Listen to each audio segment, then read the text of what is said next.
If you've read much in the Gospels, you probably noticed many references to different women named Mary. It may be a challenge to keep them all straight. The best known, of course, is the Saint Mary, Mary, the mother of Jesus, who is celebrated for her faith in the promise of Jesus' birth, her prophetic song we call the Magnificat, and her faithfulness to her son throughout his life.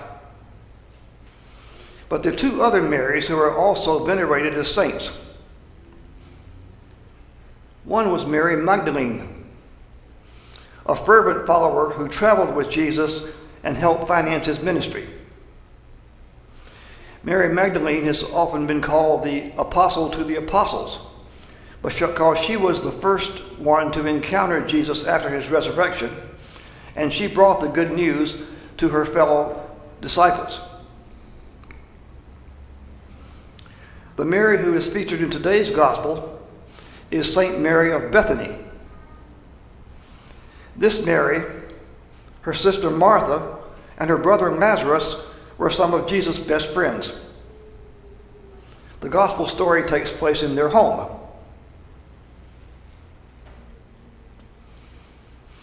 Mary's brother was the same Lazarus who had taken sick, died, and then been brought back to life after being in a tomb for 4 days. After this miracle, Jesus became increasingly popular and attracted more and more followers. The local Jewish leaders felt threatened by these developments. They worried that Jesus' popularity would lead to disorder, and then the Roman authorities would send troops and put a violent end to it. Their solution, ironically, was a violent one. They wanted to get rid of Jesus. And as a result, Jesus stopped appearing in public for a while and went underground. He hid out in a remote place with his disciples. But on this one occasion, he took the risk of coming back to spend some time with his friends, Mary, Martha, and Lazarus. They were probably his closest friends outside the circle of the 12 disciples. The focus of the story, and I will apologize to you because I actually forgot to read the gospel lesson for you, which this is based on, and it might be more intelligible what I say if I do. So forgive me if I stop and read that gospel. 6 days before the Passover, Jesus came to Bethany, the home of Lazarus, whom he had raised from the dead. There they gave a dinner for him. Martha served, and Lazarus was one of those reclining with him. Mary took a pound of costly perfume made of pure nard, anointed Jesus' feet, and wiped them with her hair. The house was filled with the fragrance of the perfume. But Judas Iscariot, one of his disciples, the one who was about to betray him, said, "That perfume was worth a year's wages. Why wasn't it sold and the money given to the poor?" He said this not because he cared about the poor, but because he was a thief. He kept the common purse and was dipping from what was put into it. Jesus said, "Leave her alone. She meant it for the day of my burial. You always have the poor with you, but you will not always have me." This is the gospel of Jesus Christ, as recorded by John.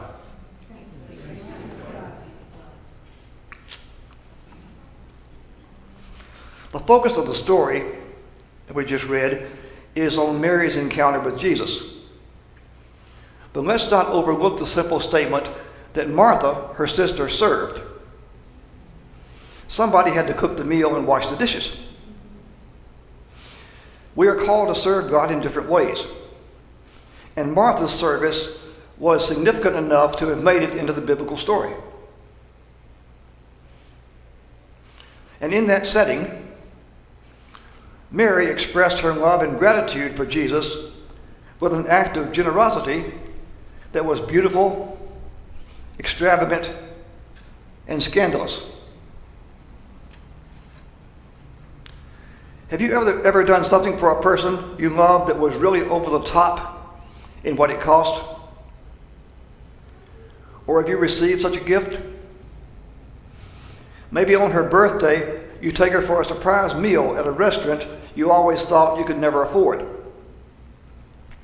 Or perhaps your loved one arranges an anniversary vacation for you, the two of you, that you're not sure how you're going to pay for. But you feel it's not the price, it's your love for each other that matters. Or take a different kind of situation that doesn't involve celebration. Let's say your child or someone you're very close to is diagnosed with a serious illness. It will cost a great deal of money and or time for adequate treatment. You make that commitment out of love and hope for healing. Again, it's not the money or the time that matters. It's your love for the person. What Mary did for Jesus was something like that. She had been a fan of Jesus for some time. When Jesus had visited her home on another occasion, she had sat at his feet listening to him. Now, she was undoubtedly grateful to Jesus for bringing her brother Lazarus back after he had died. And so, our gospel tells us, Mary took a pound of very costly perfume, poured it on Jesus' feet, and wiped them with her hair. The house was filled with the fragrance, as you would expect from such a large amount of perfume. It was a pleasant smell, but it hit the proverbial fan. Jesus' disciples were also there sharing the meal. One of them, Judas, the one planning to betray Jesus, made Mary's gesture of love into a scandal. He piped up, "That perfume was worth a year's wages. It could have been sold and given to the poor." Judas comes across as a villain here, but he probably spoke for others in the room. Perhaps many of us would have felt the same way, though we might be too polite to say it. What a waste. Think of all the good that money could have done.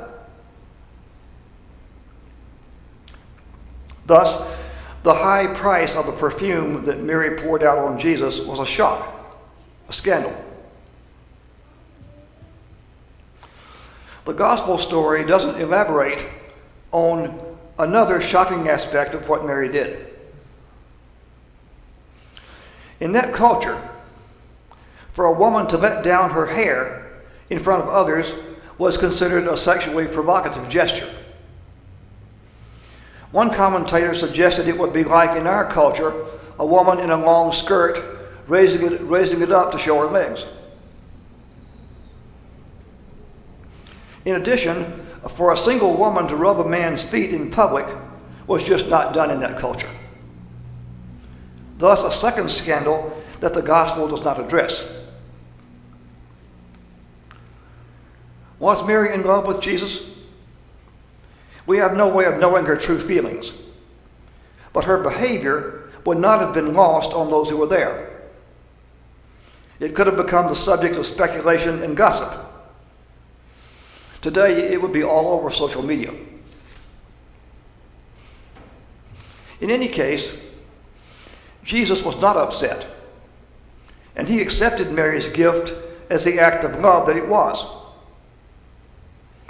He did not say, "Oh, you shouldn't have," or "You didn't have to do that." It's worth noting that receiving someone's gift with gratitude and not questioning or belittling it is one of the best things you can do for a person.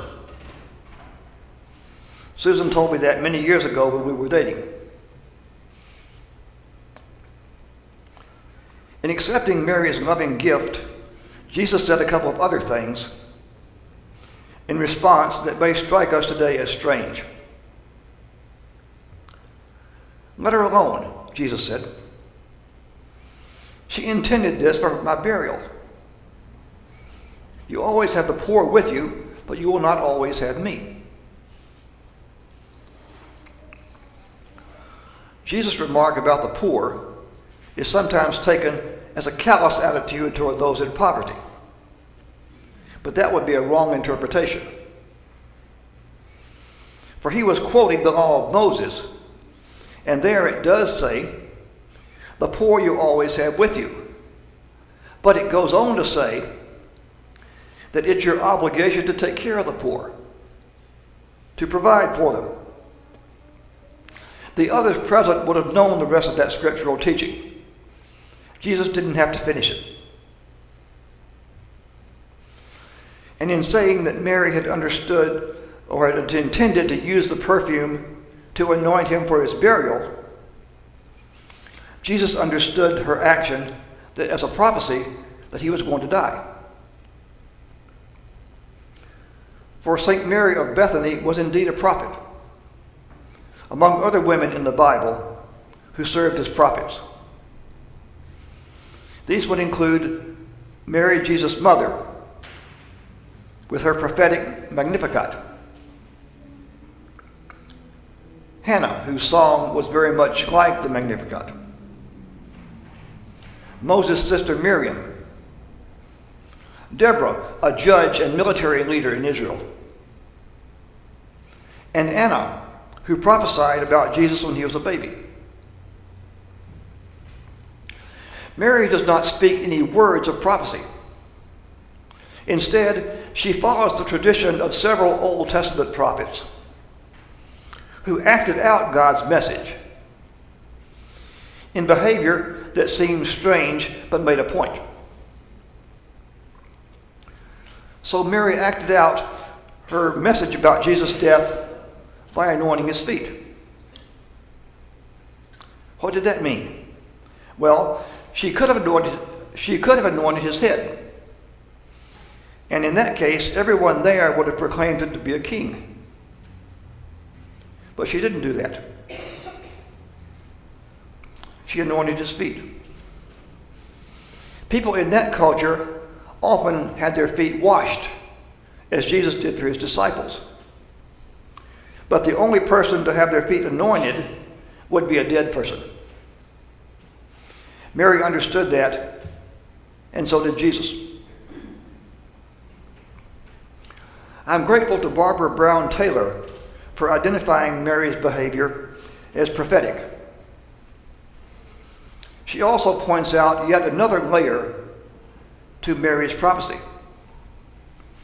Her gift of perfume that was so lavish was a sign that Jesus' death would not be cheap. It would not be economical, just as there was nothing economical about Jesus' life.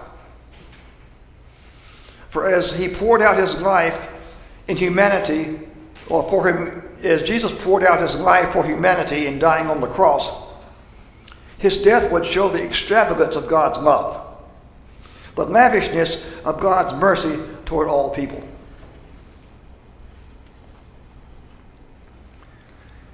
There was still another prophetic message in Mary's behavior. Jesus accepting Mary's gift implies that it's okay for us to be generous in our giving. We don't need to worry about running out. For God's abundant provision for us means there will be enough.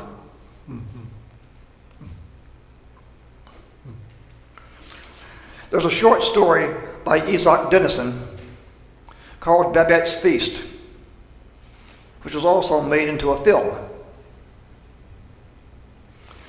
In this story, we meet a woman named Babette, who was once a highly respected chef in a restaurant in Paris. But because of political turmoil, she had to leave Paris and became a refugee. She ended up penniless and barely alive in a tiny village of Norway. Babette is taken in as a cook and household servant by two elderly sisters who oversee the village of only 12 inhabitants. It is supposedly a Christian community, but lately the citizens rarely speak to each other, except for sniping about old arguments and grudges they won't let go of. So it's not really a pleasant place to live. After several years of staying with the sisters in the village, Babette is informed that she has won a lottery in Paris and is due 10,000 francs. She tells the sisters she would like to cook a feast for the community. Even though the sisters insist on the simplest food, Babette orders the finest meats and wines from Paris, including a large live turtle who will be the foundation for the soup. As the townspeople eat this scrumptious meal, their community is transformed and restored. They begin to speak to each other. They let go of their grudges, forgive past wrongs, and drop old arguments. And when the evening is finished, they join hands and sing the doxology under the stars. The day after the feast, the sisters tell Babette they suppose that with the money she has, she will now return to Paris. Her answer: I don't have any money.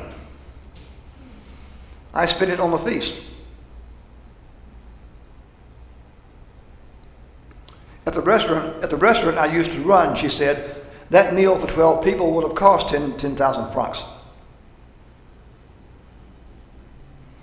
She had given everything she had to her community. And that gift had brought healing and life. Amen.